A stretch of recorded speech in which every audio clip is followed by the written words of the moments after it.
اللهم صل على سيدنا محمد وعلى آل سيدنا محمد كما صليت على إبراهيم وعلى آل إبراهيم في العالمين إنك حميد مجيد. قال الله تبارك وتعالى في كلامه المجيد: أعوذ بالله من الشيطان الرجيم. بسم الله الرحمن الرحيم. اذهب إلى فرعون إنه طغى قال رب اشرح لي صدري ويسر لي أمري واحلل عقدة من لساني يفقهوا قولي واجعل لي وزيرا من أهلي هارون أخي أشدد به أزري وأشركه في أمري كي نسبحك كثيرا ونذكرك كثيرا إنك كنت بنا بصيرا. اللہ تبارک و تعالی نے کلام مقدس کی ان آیات مبارکہ میں جو سورۃ طٰہٰ کی آیات ہیں سیدنا موسیٰ علیہ السلام کا واقعہ مبارک ذکر فرمایا ہے. اس میں نے عرض کیا تھا کہ جب اللہ نے آپ کو نبوت کے لیے رسالت کے لیے چن لیا اور شرف کلام سے نوازا، صداقت نبوت اور رسالت کے لیے آپ کو معجزات اور آیات کبریٰ عطا فرما دی، تو اب اللہ نے حکم فرمایا کہ اذهب الى فرعون انه طغى، تم فرعون کے پاس جاؤ، سرکش ہو چکا ہے، اس کو دعوت.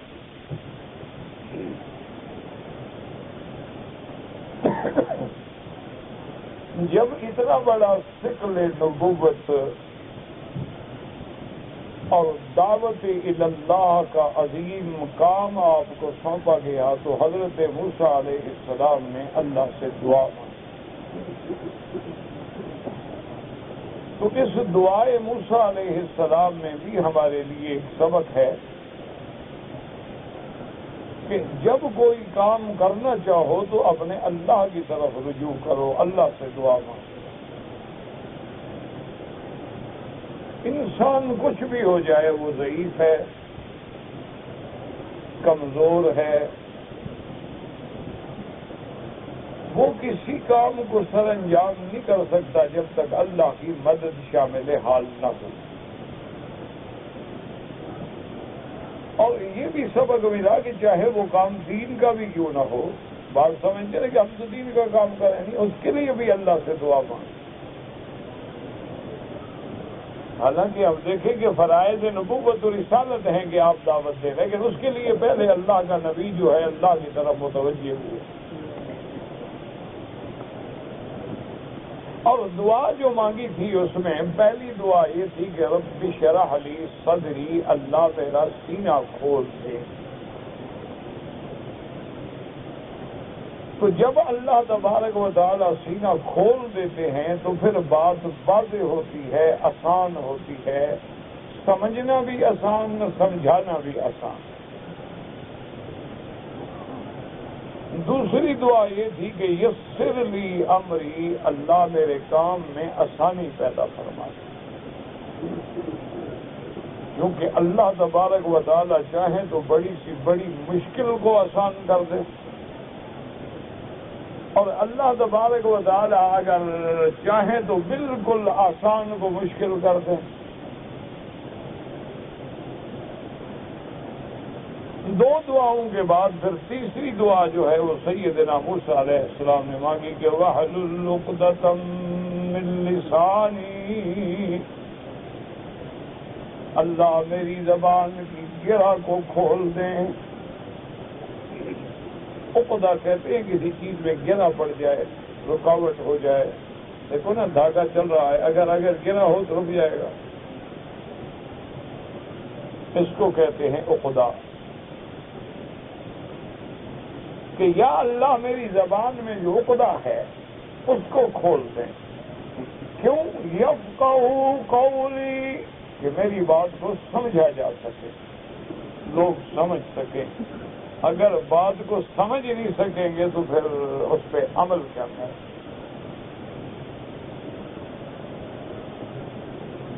اس واقعے کے بارے میں کہ یہ عقدہ جو تھا وہ کیا تھا، اللہ تبارک و تعالیٰ نے تو قرآن مقدس میں صرف اس بات کا ذکر کیا ہے، چونکہ قرآن ایک عظیم کتاب ہے. قرآن جو ہے وہ اللہ کا کلام ہے، ایک جامع معنی کامل مکمل دستور حیات ہے. تو جب اتنی بڑی جامع کتاب ہو تو اس میں تو پھر جامع یعنی بنیادی بات کا ذکر ہوتا ہے، تفصیلات کا ضرورت نہیں ہوتی.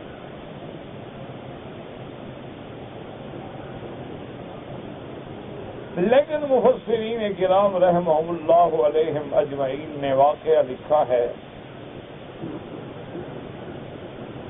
کہ موسیٰ علیہ السلام پر کئی دور گزرے ہیں. ایک تو ولادت کے فوراً بعد اللہ کے حکم سے آپ کی والدہ نے آپ کو دودھ پلا کے ایک لکڑی کی صندوق میں بند کر کے دریاؤں کے سپرد کر دیا.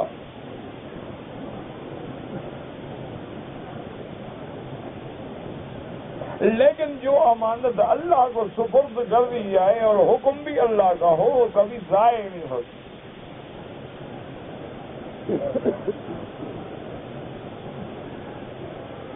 سیدنا موسیٰ علیہ السلام فرعون کے گھر میں آئے، پھر دودھ نہ پینے کا مسئلہ پیش آیا.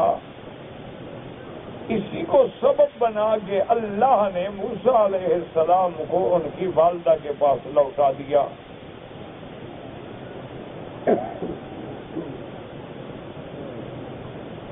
اسی لیے قرآن کہتا ہے وَيَمْكُرُونَ وَيَمْكُرُ اللَّهُ وَاللَّهُ خَيْرُ الْمَاكِرِينَ.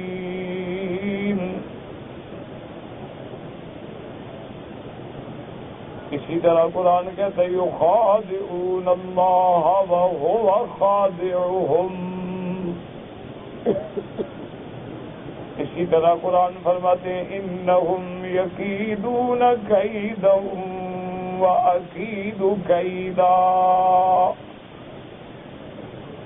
اللہ فرماتے ہیں میرا مدنی کافر بھی تدبیریں کرتے ہیں، کرنے دو، میری تدبیر کا کیا مقابلہ.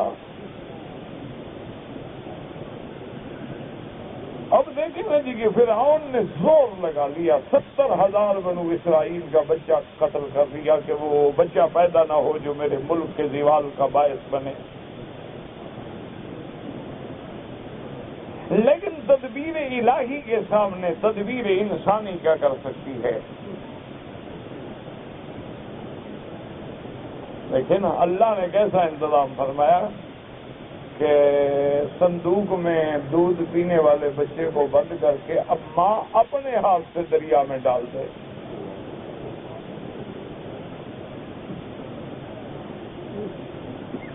اسی سے علماء نے فرمایا کہ ہمیں سبق ملتا ہے کہ حکم خدا بندی پہ قربانیاں دینی پڑتی ہیں، یقین کرنے پڑتے ہیں، ان امتحانوں سے گزرنا پڑتا ہے.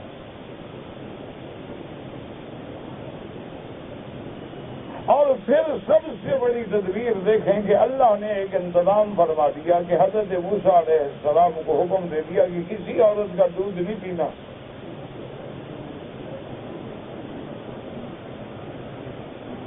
وہ چاہیں تو ابھی دودھ پیتے بچے ہیں لیکن ان کے دل میں بھی اپنے وحی کے ذریعے ہدایتیں فرما دیتے ہیں. عیسیٰ علیہ السلام بھی تو دودھ پینے والے تھے نا، جب اللہ نے وحی کی کہ جواب دو اپنی والدہ کا دامن صاف کرو.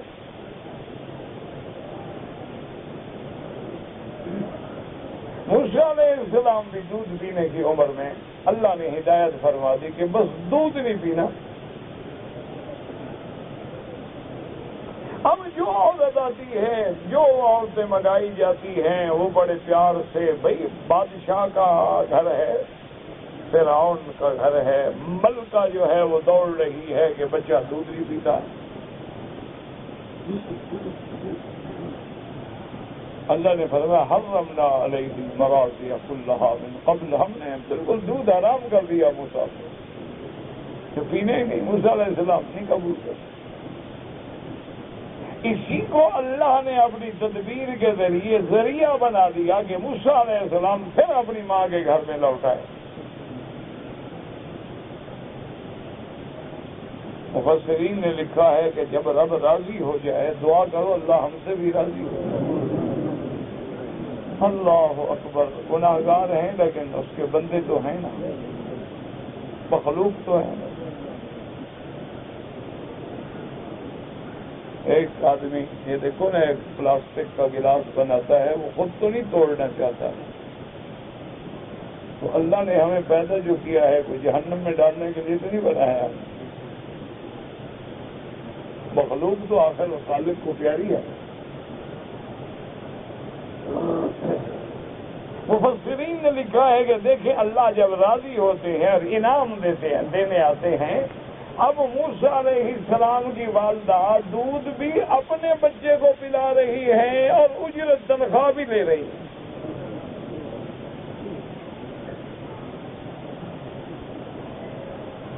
اللہ نے فرمایا کہ دیکھو میں نے تمہاری آنکھوں کی ٹھنڈک بنا دیا ہے، اپنے بچے کو دودھ بھی پلاؤ اور ان سے پیسے بھی وصول کرو۔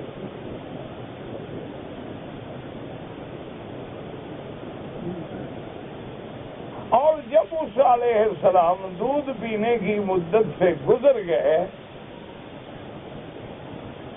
تو بی بی نے، زوجہ فرعون نے، بی بی آسیہ نے پھر موسیٰ علیہ السلام کی اماں سے کہا کہ اب بچہ بڑا ہو گیا ہے، اب دودھ پینے کی ضرورت نہیں ہے، تو اب اسے محل میں واپس بھیجیں۔ موسیٰ علیہ السلام پھر آ گئے۔ موسیٰ علیہ السلام جو واپس آئے تو بی بی آسیہ ان کو کھلایا کرتی تھیں، اٹھایا کرتی تھیں، پیار کرتی تھیں۔ ایک دن فرعون جو آیا تو اس نے بھی محض اس لیے کہ چلو، ورنہ فرعون نہیں چاہتا تھا، نہ فرعون کو موسیٰ علیہ السلام سے کوئی الفت اور محبت تھی، بہرحال اس لحاظ سے کہ چلو بیوی ہے خوش ہو جائے گی، میں بھی بچے سے پیار کروں، تو حضرت موسیٰ علیہ السلام کو فرعون نے لے لیا اپنی گود میں۔ تو مفسرین کرام نے لکھا ہے کہ جب موسیٰ علیہ السلام کو گود میں لیا تو موسیٰ علیہ السلام نے فرعون کی داڑھی کو پکڑ کے تھپڑ مارا۔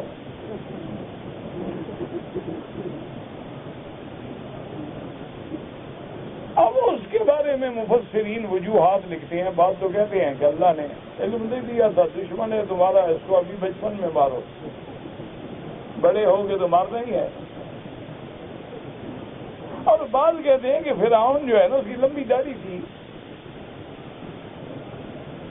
اچھا ویسے بھی بڑے چھوٹے قد کا 2.5 فٹ کا آدمی تھا سارا، اور داڑھی میں موتی لگواتا تھا، ہیرے جواہرات زمرد یاقوت وہ جڑے ہوتے تھے۔ تو بچے نے دیکھا کہ کوئی چمکنے والی چیز ہے، پکڑ لیا، چھڑانا چاہا تو اسے مار دیا۔ بعض علماء اس کی یہ توجیہ کرتے ہیں، بعض کہتے ہیں کہ نہیں، اللہ نے جس بچے کو دودھ پینے سے روک دیا ہو وہ یہ بھی سمجھا سکتے ہیں نا کہ مارو تھپڑ اس کو۔ اب فرعون آگ بگولا ہو گیا، جب اس کے منہ پہ تھپڑ لگا نا تو یکدم اس کا دماغ ہلا، اس کو خیال آیا کہ میں جس بچے کو روک رہا ہوں یہی بچہ تو نہیں یہ میرے گھر میں آ گیا ہے۔ تو اس نے کہا آسیہ کو کہ جلد کو بلاؤ، جلدی کرو، اس بچے کو میں زندہ دیکھنا نہیں چاہتا، اس نے میری بے عزتی کی۔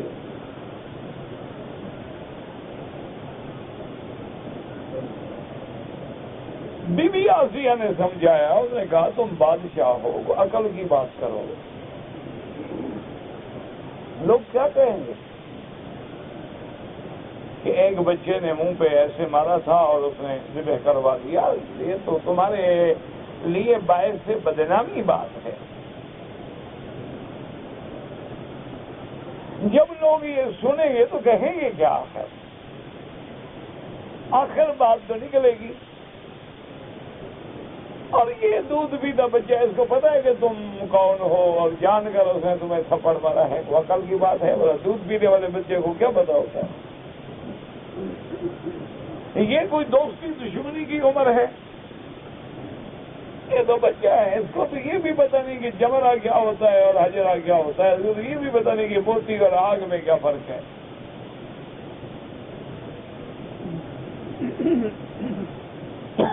فرعون جب ٹھنڈا ہوا اس نے کہا دیکھو امتحان کر لو، بچہ ہے، اس نے تمہیں جان کے نہیں مارا۔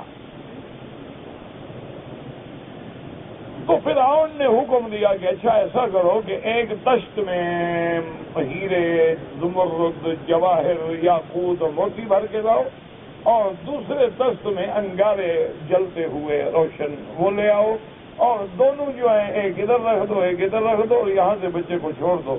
اگر تو یہ موتیوں کی طرف جاتا ہے اس نے مجھے جان کے مارا ہے،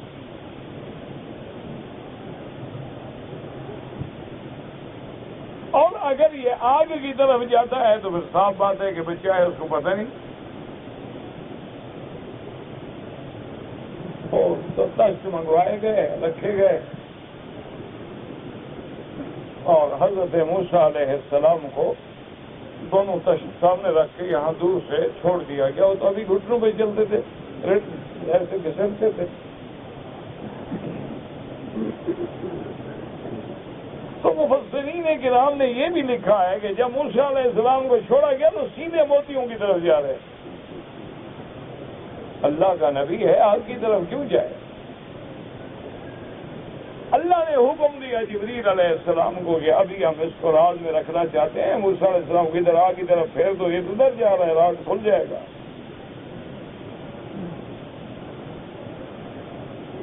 جبریل علیہ السلام نے پکڑ کے موسیٰ علیہ السلام کو ادھر پھیر دیا، انہوں نے انگارہ پکڑ کے منہ میں ڈال دیا، وہ زبان جل گئی۔ تو اب فرعون کو بھی تسلی ہو گئی کہ ہاں بچہ ہے، اس کو کوئی پتہ نہیں، ورنہ اپنی زبان کیوں جلاتا بیچارہ؟ تو انگارے کو پکڑ کے جلدی جلدی منہ میں ڈال دیا۔ تو اس وجہ سے آپ کی زبان میں ایک گرہ لگ گئی تھی، بولنے میں آپ اٹکتے تھے، جس کو ہم کہتے ہیں لکدت، بات کرنے میں یعنی رک رک جانا، اٹک جانا، اس کو کہتے ہیں لکنت عربی میں۔ تو آپ کی زبان مبارک میں وہ لکنت کا اثر تھا، وہ جوں جوں بڑے ہوتے گئے وہ اور زیادہ گرہ مضبوط ہوتی گئی۔ تو اس لیے کبھی کبھی بات کہنے میں اٹکتے تھے۔ تو اللہ سے دعا کی کہ یا اللہ یہ میری زبان میں جو لکنت ہے، لوگ تو میری کبھی بات بھی نہیں سمجھ سکتے ہیں، اس کو کھولیں۔ اور اسی سے علماء نے یہ بھی استدلال فرمایا ہے کہ خطابت کے لیے، تقریر کے لیے، تاثیر پیدا ہونے کے لیے یہ بھی ضروری ہوتا ہے کہ آدمی فصیح اللسان ہو، اللہ نے اس کو زبان دی ہو۔ ان من البیان لسحرا، کہ بیان جو ہے یہ بھی ایک جادو ہے۔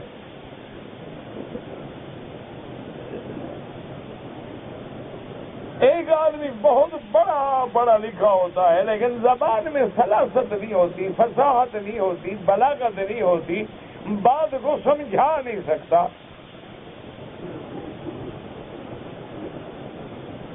اور ایک آدمی کو اللہ نے افہام و تفہیم کی ایسی بلاغت دی ہوتی ہے کہ بالکل بات دلوں میں بٹھا دیتے ہیں۔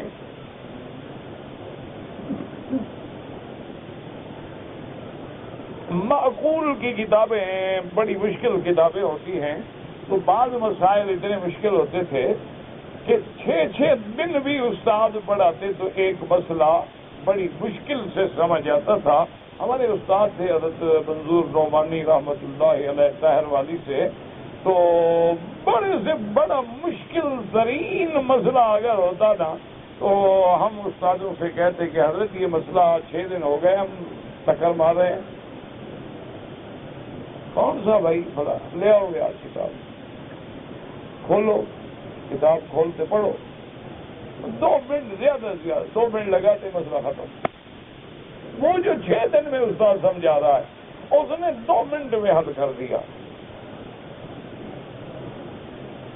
اور ایسے دماغ میں بیٹھ جاتا تھا وہ مسئلہ۔ اللہ نے ان کو ایسی قوت فہم و تفہیم عطا فرمائی تھی کہ جو بات کرتے تھے گویا میں نے سمجھا یہ بھی میرے دل میں ہے۔ تو یہ بھی بڑی ضرورت ہوتی ہے کہ دعوت دینے کے لیے طلاقت لسان، فصاحت لسان، بلاغت کلام اور آواز کی تزئین، اللہ تبارک و تعالیٰ کی یہ نعمتیں ہیں جو دوسروں کے دل میں پھر اتر جاتی۔ اسی لیے ہم نے سنا ہے کہ حضرت شاہ جی رحمت اللہ علیہ بھی، ہم نے تو زیارت کی ہے لیکن شاہ صاحب کا جب بڑھاپا اور فالج کا حملہ ہو چکا تھا، کمزوری بہت بڑھ گئی تھی، ہم نے تو انہیں آپ کا بڑھاپا دیکھا ہے، جوانی نہیں دیکھی۔ لیکن لوگ بتلاتے ہیں کہ جب حضرت کی صحت و عافیت تھی تو آپ کو بھی اللہ نے زبان میں ایسا جادو عطا فرمایا تھا کہ اگر آپ نے 6 گھنٹے بھی خطاب کیا ہے، لاکھوں کا مجمع ہے، مجالے کو ایک آدمی بھی ہلا ہو مجمع سے، یہ اللہ کی عنایات ہوتی ہیں، اللہ جس پہ کر دے۔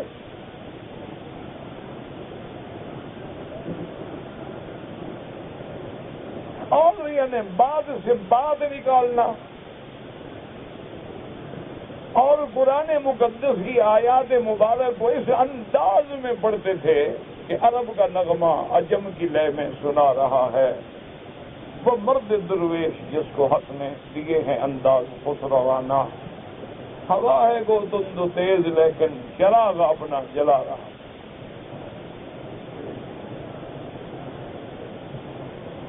ایسے ایسے واقعات بھی ہوئے کہ کبھی جیل میں آپ نے قرآن پڑھا، انگریزوں کا دور تھا، تو وہاں کے جو کافر ہوتے تھے نا، حملے کے لوگ ہوتے تھے، سپرنٹینڈنٹ ڈر جاتا تھا کہ کہیں اگر 2 دن شاہ جی کا انہیں قرآن سے سارے مسلمان ہو جائیں گے۔ دیکھو نا، آخر کوئی بات تو تھی نا کہ حضرت معین الدین رحمت اللہ علیہ نے جب ہند میں پہنچے ہیں، آپ کو جاننے والا کوئی نہیں تھا، لیکن چند دنوں میں 90,000 ہندو نے کلمہ پڑھ لیا۔ ہم تو کافر بنانے کے لیے پیدا ہوئے ہیں نا، یہ کافر دیوبندی کافر، تبلیغی کافر، سارے کافر، صرف اکیلے مسلمان۔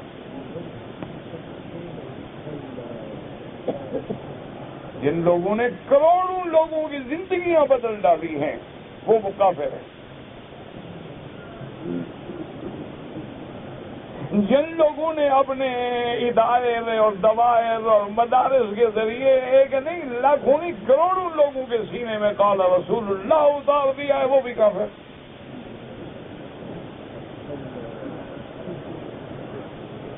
جب دیوبندی کافر، تبلیغی کافر، بریلوی تو اور پکے کٹے کافر ہو گئے نا، وہ تو بالکل نیچے والی نمبر ہے نا۔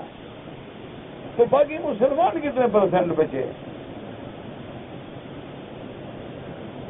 دیکھو نا، آپ اپنے اپنے محلوں میں نظر ڈالیں کہ محلے میں کتنے لوگ ہیں، کتنی جماعتوں سے واپس ہے، یہ تو سارے کافر ہو گئے، باقی مسلمان کتنے بچے؟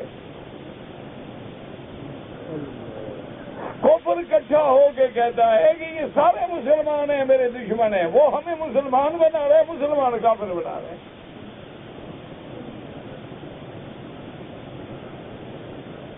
انا للہ و انا الیہ راجعون۔ خیرت کا نام جنوں رکھ دیا اور جنوں کا نام خیرت، جو چاہے تیرا حسن کرشمہ ساز کرے۔ میرا بھائی، اگر کسی کے مسئلے میں، سمجھ میں، فہم میں، کسی بات میں غلطی ہے، تم دین کی ہمدردی چاہتے ہو، اس کو ملو، اس کو جا کے سمجھاؤ، بیٹھ کے بات کرو۔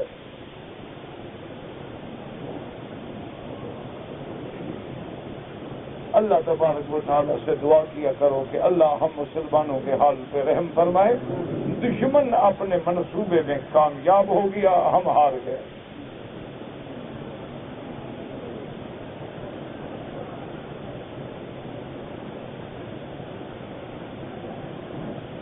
دیکھو نا ٹھنڈے دل سے اللہ کے کعبے میں بیٹھے ہو. انگریز جب 1200 میں آیا، کہاں برطانیہ، کہاں ہند، وہاں سے بیٹھ کے 200 سال ہم پہ کنٹرول رکھا. ان کی قوم کا تو ایک غدار پیدا نہیں ہوا. تمہارے مسلمان کیسے غدار بنتے گئے؟ کہیں جعفر پیدا ہوا، کہیں صادق پیدا ہوا، کہیں مولوی بک گیا، کہیں پیر بک گیا. بڑے بڑے گدی نشین بک گئے. یہ بڑی بڑی جو جاگیریں ہیں نا تمہارے پیروں کے پاس، یہ میلوں تک کی جاگیریں پھیلی ہوئی، یہ ان کافروں کا، انگریزوں کا انعام ہے. یہ باپ دادے سے نہیں لے آئے تھے. باپ دادا تو اللہ والے تھے، ان کے پاس زمینیں تھوڑی تھی. بات کو سمجھا کرو کہ ان کے جو باپ دادا سے جن سے نسبت ہے وہ تو اولیاء اللہ تھے، وہ تو اللہ کے ولی تھے. ان کو کیا ضرورت پڑی تھی جاگیروں کی اور بڑے بڑے گھروں کی؟ اور وہ تو اللہ والے لوگ تھے، مسجدوں میں بیٹھتے تھے، مسجدوں میں سوتے تھے، مسجدوں میں زندگی گزار دی، لوگوں کو دین کی ہدایت کرتے رہے. وہی فوت ہو گئے، وہی دفن ہو گئے.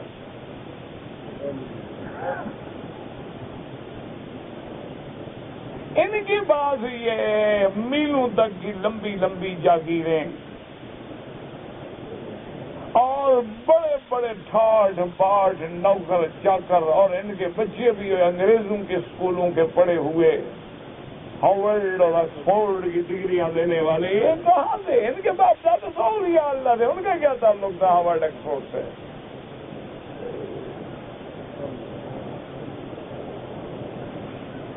یہ انگریزوں کے ایجنٹ تھے.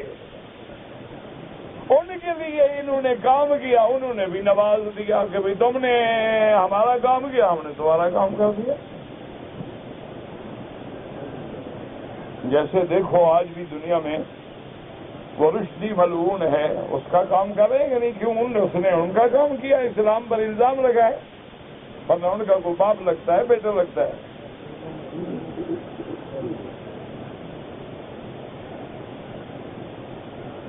تو اس لیے ہمیشہ یاد رکھیں کہ زبان کی سلاست جو ہے، بلاغت جو ہے، فصاحت جو ہے، اس کا بھی ایک اپنا نرالا اثر ہے. اس لیے حضرت موسیٰ علیہ السلام نے دعا کی کہ وَاحْلُلْ عُقْدَةً مِّن لِّسَانِي يَفْقَهُوا قَوْلِي. میرا اللہ میری زبان کی اس گرہ کو کھول دیں، لوگ میری بات کو سمجھ سکیں. اب علماء نے لکھا ہے کہ لکنت آخر وقت تک باقی رہی، کیونکہ موسیٰ علیہ السلام نے اتنی دعا مانگی تھی کہ اللہ میری زبان کھول دیں، لوگ میری بات سمجھ سکیں. یعنی مکمل کھولنے کی دعا نہیں مانگی، اس لیے آخر وقت تک لکنت کا اثر باقی رہا. اتنا کہا نا بس لوگ سمجھ سکیں، تو آپ کی بات میں لوگ سمجھ تو لیتے تھے. اسی لیے فرعون کہتا ہے کہ میں اس کو کیسے مان لوں، ولا یکاد یبین، جو کھل کے بات بھی نہیں کہہ سکتا. معلوم ہوا کہ وہ اثر باقی تھا. علماء نے فرمایا دعا تو قبول ہو گئی، لیکن دعا آپ نے اتنی مانگی تھی کہ وَاحْلُلْ عُقْدَةً مِّن لِّسَانِي وَاحْلُلْ عُقْدَةً مِّن لِّسَانِي يَفْقَهُوا قَوْلِي. اسی لیے علماء نے لکھا ہے کہ ایک دن حضرت سیدنا یوسف علیہ السلام قید خانے کی زندگی میں بیٹھے ہیں. اللہ معاف کرے، امتحان کی زندگی ہے. حضرت یوسف نے اللہ تبارک و تعالیٰ کے آگے درخواست کی کہ مولا اب بہت ہو گیا، اب ہمت جواب دے گئی ہے، میرا مولا مجھے رحم کر کے اب آزادی عطا فرمائے. اللہ نے جبریل بھیجا. اللہ نے فرمایا یوسف سے جا کے کہو یہ تو تم نے خود مانگا تھا مجھ سے. کہ جب زنان مصر نے ڈورے ڈالے تو یوسف نے ایک دعا کی تھی، رب السجن احب الی مما یدعوننی الیہ، میرا اللہ ان کے مکر سے تو مجھے جیل جانا بہتر ہے۔ اللہ نے فرمایا یوسف تم نے تو خود مانگا تھا کہ اللہ ان کے مکر سے بچا، چاہے جیل جانا پڑے، ہم نے مکر سے بھی بچا دیا، جیل بھی بھیج دیا، اگر تم دعا مانگتے اللہ جیل سے بھی بچا، ان کے مکر سے بھی بچا، ہم دونوں سے بچا دیتے۔ تم نے تو مانگا اتنا ہے نا۔ اس لیے علماء کہتی ہیں کہ جب اس سے شان والے سے مانگو تو پھر شان والی چیز مانگا کرو، یہ نہ کہا کرو کہ اللہ میاں دو آنے عطا کر دے، یہ تو مانگنا بھی توہین ہے۔ پھر بڑی سے بڑی چیز مانگو نا۔ بادشاہ کے پاس جاؤ اور اس کو کہو کہ دو آنے دے دو، وہ کہے گا اس کو پکڑ کے مارو، اس کے سر پہ دو ڈنڈے، پاگل ہے، دو آنے مانگنے آیا بدبخت، اور باہر کسی سے دو آنے بھیک مانگ لیتا، میرے پاس آنے کی کیا ضرورت ہے؟ اس لیے حضور نے سکھلا دیا اذا سألتم اللہ الجنت فسألوہ الفردوس الاعلی، اللہ سے جنت بھی مانگو تو فردوس اعلیٰ مانگو، کیونکہ فرمایا کہ جنت الفردوس جو ہے اس کی زمین، ساتواں آسمان جو ہے اس کی گویا زمین ہے، اور اللہ کا عرش جو ہے اس کی چھت ہے، وہ جنت مانگو۔ چھوٹی چیزیں، اسی لیے نا ربنا آتنا فی الدنیا حسنۃ وفی الآخرۃ حسنۃ وقنا عذاب النار، دنیا کی بھی بھلائی حسنۃ، اتنی کبھی تنوین تعظیم کے لیے، عظمت کے لیے ہوتی ہے، اللہ مجھے دنیا کی بھی سب سے بڑی بھلائی عطا فرما اور آخرت کی بھی سب سے بڑی بھلائی عطا فرما۔ جب دینے والا ملک الاملاک ہو، دینے والا آسمانوں اور زمینوں کا مالک ہو تو پھر اس سے چھوٹے موٹے سوال نہ کیا کرو۔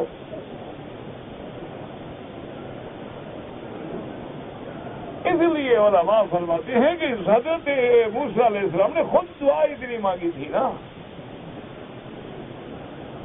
کہ میرا اللہ میری زبان کو کھول دے، وَحْلُلْ عُقْدَةً مِّن لِّسَانِي يَفْقَهُوا قَوْلِي، اللہ نے اتنی زبان موسیٰ علیہ السلام کی کھول دی، اور اس کے بعد پھر دعا مانگتے ہیں، اور اس کے بعد کہتے ہیں وَاجْعَل لِّي وَزِيرًا مِّنْ أَهْلِي،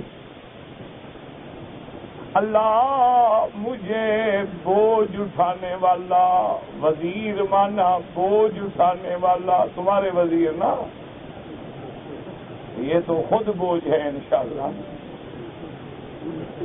یہ تو مستقل بوجھ ہے نا، ورنہ وزر کا معنی ہوتا ہے ثقل، کہ لا تزر وازرۃ وزر اخری، اللہ کسی کے کفر کا بوجھ دوسرے پہ نہیں رکھے گا، کہ اللہ تبارک و تعالیٰ ابو جہل کے کفر کا بوجھ اکرمہ پہ رکھ دیں، ایسا نہیں ہوگا، وہ عدل والے ہیں۔ اس لیے کہا وَاجْعَل لِّي وَزِيرًا، وزیر، اس لیے حضور پاک صلی اللہ علیہ وسلم نے دعا فرمائی کہ دعا مانگا کرو اللہ تبارک و تعالی حاکموں کو اچھے وزیر دے، جو بھولیں تو یاد دلائیں، جو برائی سے بچانے والے ہوں، خیر پہ چلانے والے ہوں۔ ایک آدمی کو حجاج بن یوسف نے پکڑا، وہ مشہور تھا، پکڑنے دھکڑنے میں تو بلا تھا نا، جب اس کو پکڑا تو اس کی باتیں سنی، وہ بیچارہ مظلوم تھا، غریب تھا، لیکن کون سنے مظلوم غریب کی؟ تو اپنے جو اس کے وزیر تھے ان سے پوچھا کہ بتلاؤ اس کو کیا سزا دوں؟ وہ جانتے تھے کہ موت سے کم تو سزا اس کے پاس ہے ہی نہیں نا، اس کی لغت میں نہیں۔ انہوں نے کہا جی بڑا گستاخ ہے، اس بندے کو زندہ رہنے کا حق ہی کوئی نہیں۔ ٹھیک ہے، جب اس کو سزائے موت سنائی نا تو وہ ہنس پڑا، تو اس بندے کو سزا سنائی نا، وہ ہنسنے لگ گیا۔ حجاج نے کہا پاگل، تمہیں میں نے سزائے موت دی، ہنس کیوں رہے ہو؟ اس نے کہا میں ہنس اس لیے رہا ہوں کہ تیرے وزیر جو ہیں وہ تو فرعون کے وزیر ان سے بھی برے ہیں۔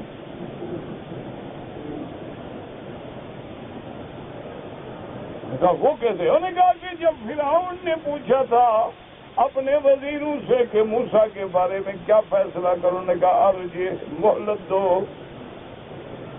مقابلہ کرو، جادوگروں کو بلاؤ، مناظرہ کرو، لیکن انہوں نے کہا نہیں، اڑا دو۔ پھر وہ اچھے تھے نا، مہلت تو دی، دشمن کو موقع تو دیا نا مقابلہ کرنے کا۔ اچھا حجاج کو بھی دل میں بات لگ گئی، کہا چھوڑ دو، انسان ہے نا جی، کبھی کبھی پھر بات اثر کر جاتی ہے نا، جو بات نکلتی ہے اثر کرتی ہے، اس کو سمجھ آ گئی بات۔ انہوں نے کہا بات تو ٹھیک ہے۔ اللہ کی شان دیکھو، حجاج کتنا بڑا ظالم تھا، لیکن دنیا کا چوتھے نمبر کا خطیب تھا وہ۔ سب سے پہلے سرکار دو عالم، اس کے بعد سیدنا ابو بکر، پھر سیدنا علی، پھر حجاج۔ اندازہ کرو اس کی خطابت کا، اتنا بڑا خطیب تھا اور اتنا بڑا قرآن سے عشق تھا کہ یہ قرآن میں یہ آراب ہے نا، یہ حجاج نے لگائے ہیں، ورنہ ہم تو قرآن ویسے، میں تو خیر ویسے جاہل ہوں، لیکن قرآن پڑھتے غلط ہم، یہ زبر ذہن وغیرہ یہ حجاج نے لگوائی ہے، تب تو ہم سب کچھ پڑھ لیتے ہیں ٹوٹا پھوٹا، ورنہ عرب تو پڑھ لیتے نا، ان کی تو زبان تھی نا، ان کے قرآن دیکھو مجالے کوئی زبر ذہن ہو، وہ تو جانتے ہیں نا غریب عربی، ہم تو جانتے نہیں تھے، ناجوی لوگ تھے، یہ عربی اسی نے لگوائے تھے، یعنی اتنا قابل فائق آدمی تھا، لیکن اللہ کی شان ہے، صلاحیتیں بھی تھیں اور اپنے اس میں یعنی ظلم میں بھی وہ ظالم حاضر الامہ، حضور کی امت کے ظالم کے نام سے مشہور ہوا ہے، لیکن میرا مولا کی شان بھی نرالے ہیں۔ والد صاحب رحمت اللہ علیہ کبھی کبھی سرائکی زبان میں کہتے تھے، اللہ میاں ساکو تو تماشے نہیں دیکھنے نہ آپ دیتا کھڑا ہے، کہتے تھے کہ ہمیں تو تماشے سے منع کرتے ہو، خود تو سب تماشے دیکھ رہے ہیں۔ اللہ اکبر، عجیب آدمی تھا وہ، یعنی کعبۃ اللہ بھی بنایا، قرآن پر بھی اعراب لگوائے، اور بڑا فصیح بلیغ، بڑا ادیب آدمی۔ اللہ جس سے کوئی کام لے لیں، جس سے نہ لیں، وہ اس کے نرالے کام ہیں، وہ جانتے ہیں، بس اس کا معاملہ اللہ کے ہاتھ۔ اس لیے اب دیکھیں کہ اس کے بعد دعا مانگی کہ وَاجْعَلْ لِي وَزِيرًا مِّنْ أَهْلِي، کہ اللہ میرے اس بوجھ کو اٹھانے کے لیے مجھے میرے خاندان سے وزیر عطا فرما۔ یہاں تو اہل کا لفظ العموم ہے، آگے نام بھی دے دیا، ادب کا تقاضا یہ ہے کہ آہستہ آہستہ درخواست پیش کرو۔ وَاجْعَلْ لِي وَزِيرًا مِّنْ أَهْلِي ہارون اخی، اللہ میرا بھائی ہارون جو ہے وہ حضرت موسیٰ سے بڑے ہیں، حضرت موسیٰ علیہ السلام عمر میں چھوٹے ہیں لیکن شان میں بڑے ہیں۔ اللہ دعا کرو اللہ ہمیں ادب سکھائے۔ ایک صحابی سے کسی نے پوچھا انت اکبر ام رسول اللہ، تم بڑے ہو کہ محمد مصطفیٰ بڑے ہیں؟ اس نے کہا بڑے تو حضور ہیں لیکن پیدا پہلے میں ہوا، یہ نہیں کہا کہ میں بڑا ہوں، یہ ہے ادب۔ حالانکہ کوئی ایسی بات نہیں تھی کہہ سکتا تھا کہ میری عمر زیادہ ہے، لیکن کہتا ہے کہ نہیں، اکبر حضور بڑے ہیں، وَأَنَا أَحْسَنُ، عمر کے لحاظ سے میں پہلے پیدا تو میں پہلے ہوا ہوں، بڑے محمد مصطفیٰ ہیں۔ یہ شان ہے کہ سرکار دو عالم کا ادب کا تقاضا یہ ہے کہ میں کیسے کہوں کہ میں بڑا ہوں، حضور سے کیسے بڑا ہو سکتا ہے کوئی؟ حالانکہ عمر کی بات ہو رہی. اللہ، یہ ادب ہوتا ہے. جنہوں نے ادب کیا وہ پا گئے، اور جو بے ادب ہوئے وہ ہمیشہ کے لیے برباد ہو گئے. اسی لیے بزرگ کہتے ہیں با ادب با نصیب، بے ادب بے نصیب.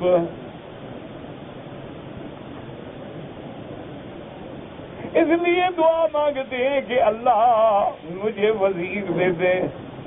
علماء نے فرمایا جب کوئی ذمہ داری کا بوجھ پڑے اللہ سے دعا بھی کرے، اسباب بھی مانگے،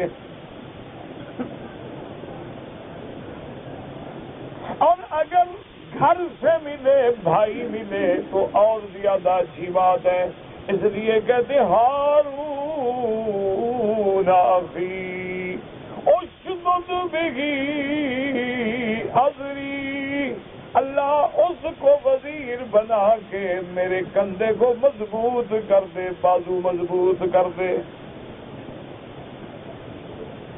اور جب اتنی دعا پہ بھی اللہ کی طرف سے کوئی عتاب نہ آیا، کہتے اشرک ہو فی امری، اللہ میرے اس کام میں بھی اس کو شریک کر دے. اللہ اکبر. میرا اللہ، آپ تو صرف وزیر نہ بنائیں، ذرا نبوت والے مسئلے میں بھی شریک کر دیں. وَأَشْرِكْهُ فِي أَمْرِي كَيْ نُسَبِّحَكَ كَثِيرًا وَنَذْكُرَكَ كَثِيرًا، تاکہ ہم تیری پاکی زیادہ بول سکیں، تیرا ذکر زیادہ کر سکیں. اس لیے علماء نے لکھا کہ ذکر تو علیحدہ بھی ہو سکتا ہے، اکیلے بھی ہو سکتا ہے، لیکن جب ذکر والی جماعت مل جائے تو پھر برکتیں نرالی ہو جاتی ہیں. اس لیے پیغمبر کہتے ہیں مولا ایسے تو میں آپ کا ہر وقت ذکر کروں گا، ہر وقت تسبیح کروں گا، لیکن اگر ہم دو ہو جائیں گے تو پھر تیرے ذکر کی لذت بھی اور ہوگی. اس لیے اللہ نے حضرت داؤد علیہ السلام کے بارے میں قرآن کہتا ہے یسخرنا معہ، اللہ نے پہاڑوں کو مسخر کر دیا.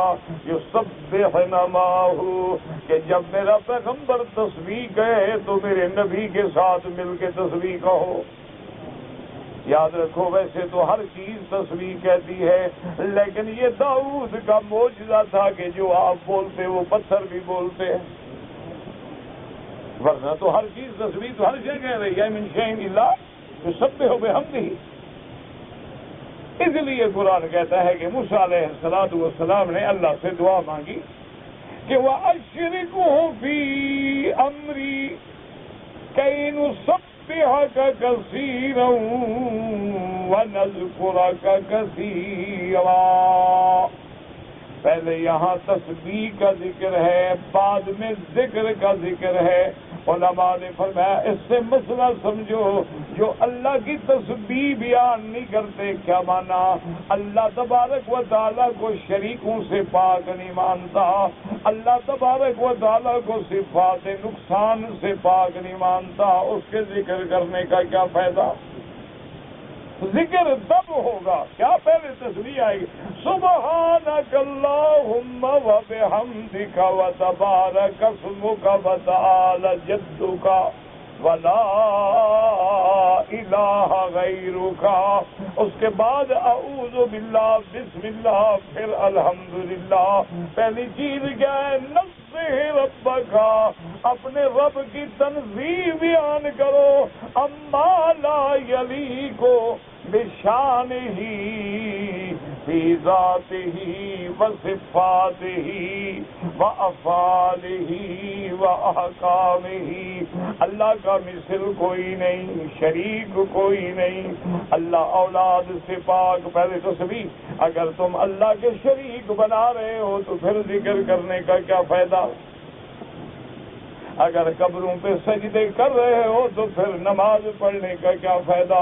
اگر قبروں کے طواف کرتے ہو تو پھر کعبے کے طواف کا کیا فائدہ؟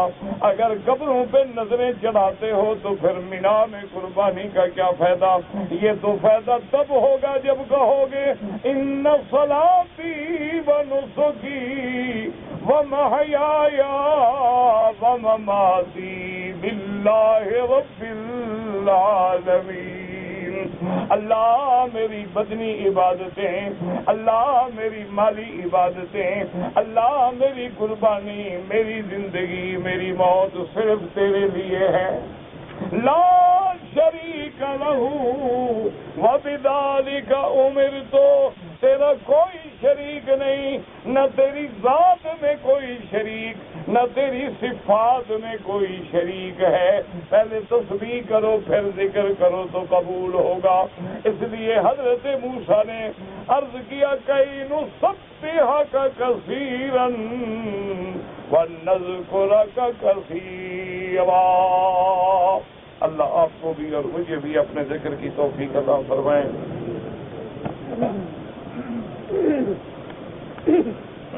میرے سسر فوت اللہ مغفرت فرمائے، جو بھی مسلمان فوت ہو گئے اللہ جنت الفردوس نصیب فرمائے۔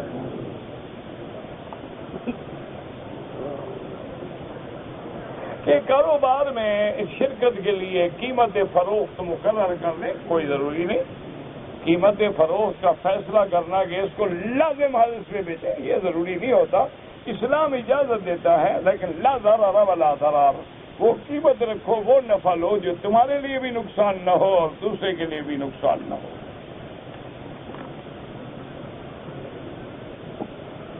کہتے جی کہ میں اگر کسی نے منت مانی کہ میرا کام ہو گیا تو میں روزے رکھوں گا یا طواف کروں گا، بالکل پورا کرے۔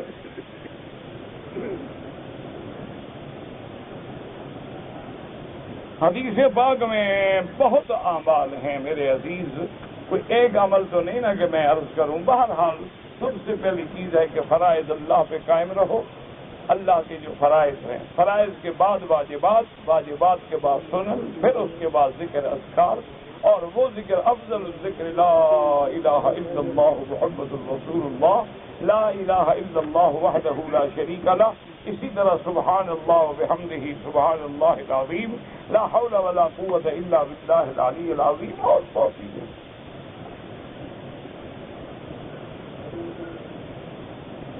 امطار الناس مطرن، یہ تو آپ نے لکھا ہی غلط ہے، ترجمہ میں کیسے کروں؟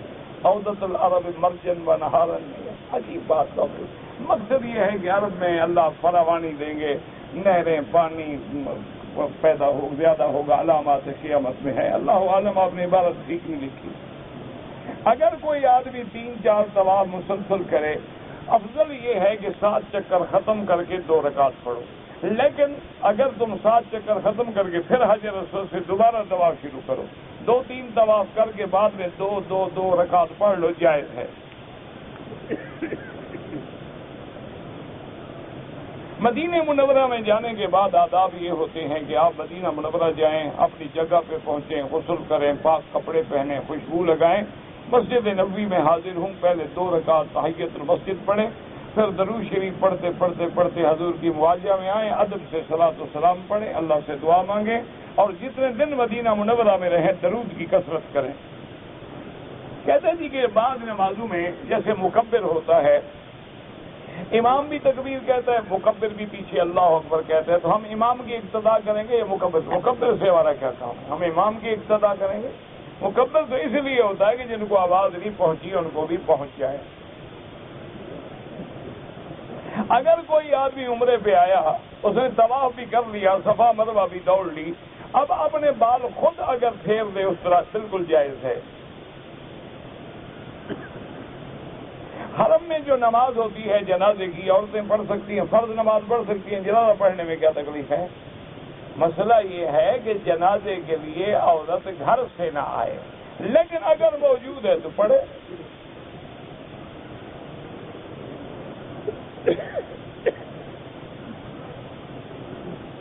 کہتے جی ایک غریب آدمی ہے، اس نے طواف صفا تو کر لیا لیکن بال نہیں کٹوائے اور احرام کھول دیا، اگر بالکل بالکل نہیں کٹوائے، بال بھی کٹوائے اس پہ ایک دم پڑ گئی، لیکن جب اللہ پیسے دے، لیکن غریب ہے امید نہیں 10 روزے رکھ لے۔ اذان اور جماعت کے درمیان میں جو وقت ہوتا ہے اس میں رکعت 2 رکعت طواف کے پڑھ سکتے ہیں۔ جو آدمی مر گیا ہم طواف کر کے اس کو ثواب پہنچائیں، بالکل اللہ ثواب دیں گے۔ خانہ کعبہ میں عورتیں نماز پڑھیں گی، بالکل پڑھیں بابا، اور مر گیا تو اس کا جنازہ ہم نہیں پڑھتے ہیں، لفظوں میں لکھا جاتا ہے۔ اگر ایک آدمی نے احرام کی حالت میں خوشبو والے صابن سے ہاتھ دھو ڈالے، چونکہ دھو ڈالے ہیں نا اس لیے دم سے تو بچ گیا، لیکن کچھ نہ کچھ 2-3 ریال خیرات کر دے، کہ آپ کے سے زیادہ فائدہ اٹھانے کے لیے آپ کچھ وقت اور زیادہ کریں۔ میرا بھائی میں کیسے وقت آخر زیادہ کروں؟ صبح کو بھی الحمدللہ درس ہوتا ہے فجر کے بعد، اور مغرب سے عشاء تک بھی درس ہوتا ہے، اور پھر مجھے اس کے لیے تیاری بھی کرنی ہوتی ہے، اور پھر اپنے حالات معاملات بھی ہوتے ہیں۔ آپ کی مہربانی ہے، آپ محبت کرتے ہیں، اللہ آپ کو جزا دے۔ اہل کتاب سے شادی کرنا جائز ہے، بالکل جائز ہے، مسلمان لڑکی نہ ملے، اگر ملے تو پھر نہ کرو۔ صبح کی 2 رکعتیں سنت اگر رہ جائے، نماز کے فوراً بعد بھی پڑھ سکتے ہو، یا افضل یہ ہے کہ سورج نکلنے کے بعد آرام سے پڑھے۔ اگر کسی نے دوسرا عمرہ کرنے کے لیے مسجد عائشہ سے احرام باندھا، اللہ قبول فرمائے، امام ابو حنیفہ اور امام شافعی رحمۃ اللہ علیہم کے نزدیک جتنا عمرے کرے جائز ہے، لیکن بعض ائمہ فرماتے ہیں کہ نہیں، عمرہ وہی ہے جو اپنے ملک سے آتے ہوئے کیا ہے، یا مدینے سے آتے ہوئے میقات سے کرے، مکے میں جتنے دن رہے طواف کرے۔ آپ جھگڑوں میں نہ پڑیں، طواف بھی کریں، عمرے بھی کریں، سب کچھ کریں۔ اگر کسی شخص کے پاس قرآن شریف کا موکل ہو، پہلے قرآن شریف کا موکل جو ہے نبی کے پاس تھا، ابو بکر، عمر، عثمان و علی کے پاس تھا، ان کے نام بتا دو، پھر تمہارا بھی میں مان لوں گا۔ اگر ان کو تو قرآن کا موکل نہیں ملا، تمہیں کہاں سے موکل مل گیا لوگوں کے پیسے کھانے کے لیے؟ بالکل جھوٹ ہے، کوئی موکل شکل نہیں ہوتا۔ میری بیٹی ساتھ ہے، بے سہارا بوڑھی عورت بھی ساتھ عمرے کے لیے آئی ہے۔ اگر عورت بوڑھی ہے اس کے لیے اتنی سختی نہیں ہے محرم کی۔ بینک میں ملازمت کرتا ہوں، تنخواہ سے میں نے عمرہ کیا، بالکل انشاءاللہ قبول ہے، لیکن کوشش کرو بینک کی نوکری چھوڑنے کی، دوسری جگہ تلاش جاری رکھو، جب نوکری دوسری جگہ مل جائے تو چھوڑ دو اس نوکری۔ لیکن تم تنخواہ لیتے ہو، انشاءاللہ تمہارا عمرہ قبول ہے، تم کوئی سود تھوڑا، تم تو اپنے وقت کا ایک بدل لے رہے ہو، لیکن کوشش کرو چھوڑ دینے کی۔ میری والد والدہ بیمار، اللہ سب بیماروں کو شفا دے۔ لا علمی سے میں نے صفا کے بجائے مروہ سے شروع کیا، وہ بالکل ادا نہیں ہوا، دوبارہ دوڑو، صفا سے شروع کر کے 7 چکر پورے کرو۔ داڑھی جو ہے اس کو بنوانا وہ جائز ہے، لیکن 1 مشت سے کم نہ ہو۔ جی کہ میرے دوست نے میری کچھ رقم دینی ہے، وہ غربت کی وجہ سے نہیں دے سکتا، تو میں عشر سمجھ کے یا زکوٰۃ سمجھ کے، یعنی جو رقم ڈوب جائے وہ اللہ کے کھاتے میں۔ دیکھو کیسا سمجھدار آدمی ہے، ماشاءاللہ، سخی ہو تو ایسا ہو گیا، جو رقم ڈوب گئی ہے اس کو نہیں ملنی، اچھا اللہ میاں تیرے کھاتے، اور جو ملنی ہے وہ میری ہے۔ یہ بالکل جائز نہیں حضرت۔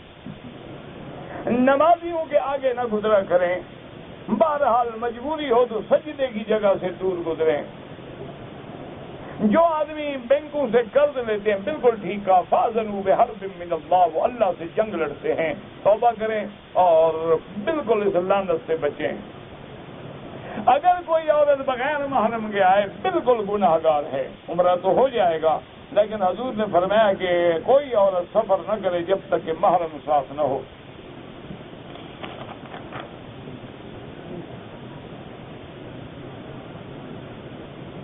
عبد الرحمان نے دودھ پیا اپنی پھپھی ہاجرہ سے، تو اب تم نے دودھ پیا ہے تو ہاجرہ تمہاری ماں بن گئی، اب حاجرہ کی جو بیٹیاں ہیں تیری بہنیں، تمہارا نکاح تو نہیں ہو سکتا، لیکن تمہارے جن بھائیوں نے دودھ نہیں پیا ان کا تو ہو سکتا ہے، ان کا کیا قصور ہے؟ انہوں نے تو دودھ نہیں پیا غریبوں نے۔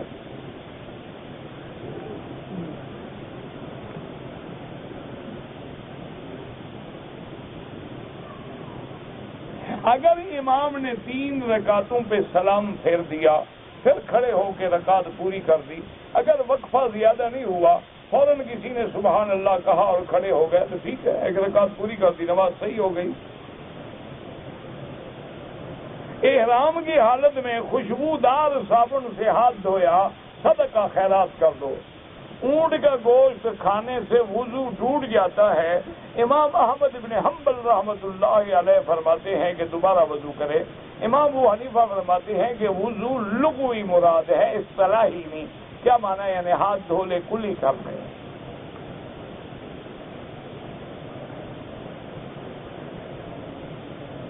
ہم پاکستان سے احرام باندھ کے آئے، طواف کیا، نماز پڑھی، بال کٹا دیا، صفا مروا نہیں دوڑے، ماشاءاللہ، باقی کام کیا کیا آپ نے؟ بہرحال دم پڑ گئی، ایک بکری دم دے، آئندہ انشاءاللہ کبھی مسئلہ نہیں بھولے گا۔ 300 ریال کی بکری ملے گی نا، ضرب 1600 تو 4800، یہ تمہیں 10 سال مسئلہ بھول جائے نا، میں دوں گا تمہاری بکری۔ اللہ نے دم جو رکھی ہے کوئی وجہ ہے نا۔ حاجی عمرے والے کو دم دینی پڑے نا، ان کی تو دم نکل جاتی ہے۔ کسی نے 3000 ریال دے کر 10 تولے سونا کا دیا، جب وقت آ گیا 10 تولے سونے کے بدلے میں 10 تولہ سونا نہیں، سونا لیا، سونا دو۔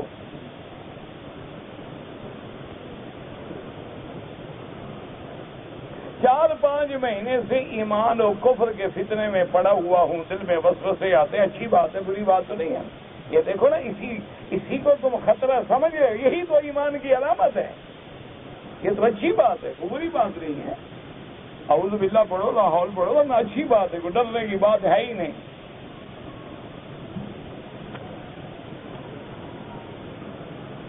مجذوب ولی اللہ، مجذوب کا معنی وہ نہیں ہوتا جو تم سمجھتے ہو کہ کپڑے اتار کے بازار میں بیٹھ جائے، وہ مجذوب کا معنی ہوتا ہے کہ لوگوں سے اللہ کی طرف کھنچ گیا، یعنی اللہ کے ذکر نے اس کو کھینچ لیا ہے، اب اس کو لوگوں سے تعلق نہیں رہا۔ یہ معنی تھوڑا ہوتا ہے جو پاگل ہو جائے وہ ولی ہو جاتا ہے۔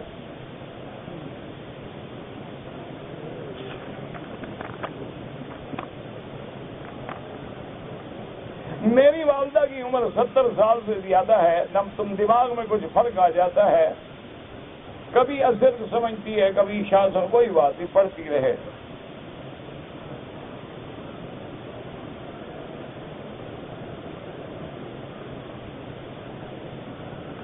اگر آپ نے ایئرپورٹ پہ احرام باندھ لیا، 2 رکعت پڑھ لی، لبیک پڑھ لی، اب تمہارے بس میں نہیں کہ احرام کھول دو، لیکن تم نے کھول ڈالا، پھر بعد میں احرام باندھ گیا، دم پڑ گئی، کیونکہ احرام نہیں کھولا جا سکتا جب تک کہ پہلے بال کٹواؤ، دم ادا کرو، پھر احرام کھولو۔ یہ 2 چادریں تھوڑی ہیں، جب چاہے باندھ لیا، جب چاہے کھول دیا۔ سائل کو حج کے دنوں میں مینا سے کچھ رقم ملی، رقم کا مالک نہیں مل سکا، 9 مہینے کے بعد تو مسئلہ پوچھ رہے ہو۔ بہرحال کسی مدرسے میں غریبوں کو دے دو، کوئی بات نہیں۔ نماز جنازہ کیسے پڑھی جائے؟ کیسے پڑھی جائے؟ جیسے پڑھی جاتی ہے، اور کیا؟ اذا صلیتم اخلصوا لہ، یہی دعا ہے، اللہم اغفر لحینا و میتنا و شاہدنا و غائبنا۔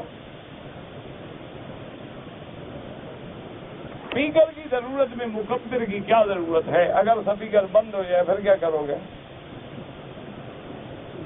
کسی کی پاؤں لگے، تار ہی اڑ جائے، کیا کرو گے بھائی؟ ہر مسئلے میں دماغ ان کا چلتا رہتا ہے کہ اعتراض کیا کرے، بس۔ داڑھی منڈانے والا امام بن سکتا ہے؟ نہیں بن سکتا۔ ویزے کی فیس 2000 ریال ہے، ہم ایجنٹ کو 2 لاکھ دے کے آتے ہیں، نہ دیا کریں 2 لاکھ۔ کس نے کہا ہے 2 لاکھ دے؟ نہ دو، دیتے ہو تو اپنی مرضی سے دیتے ہو، ہم سے مسئلے کیوں پوچھتے ہو؟ کسی نے آپ کو خط لکھا ہے، اس کو دو۔ اپنی لالچ میں دیتے ہو، سیدھی بات ہے، اس کو بھی لالچ ہے، تم کو بھی لالچ ہے، وہ بھی حرام کھانا چاہتے ہیں، تم بھی کھانا چاہتے ہیں۔ نابالغ بچے پہلی صف میں کھڑے ہو جاتے ہیں، افضل یہ ہے پیچھے کھڑے ہوں، لیکن حرم میں بچہ گم ہو جائے تم ڈھونڈ کے دو گے؟ اللہ کے بندے مسافر ہیں بیچارے، بڑے بڑوں کا دماغ خراب ہو جاتا ہے، آتے ہیں ادھر سے کہتے ہیں ادھر سے ایسے، تو چھوٹا بچہ ہے، کہاں گئے والدین؟ کھڑے ہیں بالکل، کچھ نہیں ہوتا۔ 7 چکر 8 تکبیر ہو گیا، کوئی بات نہیں، اللہ اکبر اللہ اکبر، ختم کرو پھر بھی اللہ اکبر۔ پہاڑوں جنگلوں بیابانوں میں بندر آباد ہے، پتہ نہیں خدا جانے، تم جانو بندر جانے بھائی، ہمیں تو انسان نہیں ٹھیک ہوتے تو بندروں کا کیا کریں؟ ربنا تقبل منا انك انت السميع العليم وتب علينا انك انت التواب الرحيم، وصلى الله تعالى على خير خلقه سيدنا محمد وآله وصحبه اجمعين۔